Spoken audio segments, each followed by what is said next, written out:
গেল কয়েকদিন ধরেই সারা দেশে বৃষ্টি হচ্ছে। টানা বৃষ্টিতে বিভিন্ন জেলায় বাড়ছে নদ নদীর পানি। এতে বিভিন্ন স্থানে প্লাবিত হয়েছে নিম্নাঞ্চল, তলিয়ে গেছে ফসলি জমি সহ রাস্তাঘাট ও ঘরবাড়ি। ফেনীর মুহুরী, কহুয়া ও সিলোনিয়া নদীর পানি বিপদসীমার নিচে প্রবাহিত হলেও ফুলগাজী ও পরশুরামের বন্যা পরিস্থিতির আরও অবনতি হয়েছে।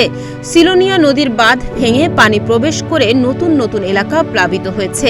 বন্যায় 2 উপজেলায় পানিবন্দী অন্তত 4,000 পরিবার। পানি উন্নয়ন বোর্ড বলছে, গত 2 দিনে মুহুরী সিলোনিয়া নদীর বন্যা নিয়ন্ত্রণ বাঁধে 10টি স্থানে ভাঙন দেখা দিয়েছে। এর মধ্যে ফুলগাজীর দৌলতপুর ও পরশুরামের দক্ষিণ শালধরের 2টি স্থানে ভাঙনের মাত্রা তীব্র।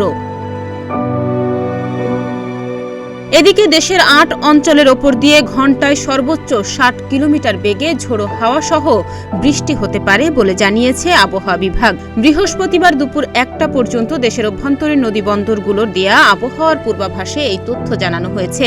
সেই সঙ্গে এসব এলাকায় বজ্রসহ বৃষ্টিও হতে পারে। এছাড়া খুলনা, বরিশাল, পটুয়াখালী, নোয়াখালী, কুমিল্লা, চট্টগ্রাম, কক্সবাজার ও সিলেট অঞ্চলের উপর দিয়ে দক্ষিণ বা দক্ষিণ পূর্ব দিক দিয়ে ঘণ্টায় 45 থেকে 60 কিলোমিটার বেগে অস্থায়ীভাবে দমকা ও ঝোড়ো হাওয়া সহ বৃষ্টি অথবা বজ্রসহ বৃষ্টি হতে পারে। এসব এলাকার নৌবন্দর সমূহকে 1 নম্বর সতর্ক সংকেত দেখাতে বলা হয়েছে। এদিকে দেশের সব বিভাগেই বৃষ্টির আভাস দিয়েছে সংস্থাটি। বুধবার সন্ধ্যা থেকে পরবর্তী 24 ঘণ্টা পর্যন্ত রংপুর, রাজশাহী, ঢাকা, ময়মনসিংহ, খুলনা, বরিশাল, চট্টগ্রাম ও সিলেট বিভাগের অধিকাংশ জায়গায় অস্থায়ীভাবে দমকা হাওয়া সহ হালকা থেকে মাঝারি ধরনের বৃষ্টি অথবা বজ্রসহ বৃষ্টি হতে পারে।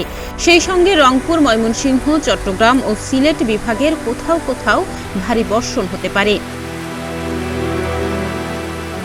পরবর্তী 48 ঘণ্টায় একই অবস্থা থাকতে পারে বলে জানিয়েছে আবহাওয়া অধিদপ্তর। তবে বর্ধিত 5 দিনের শুরুতে বৃষ্টি ও বজ্রসহ বৃষ্টিপাতের প্রবণতা হ্রাস পেতে পারে।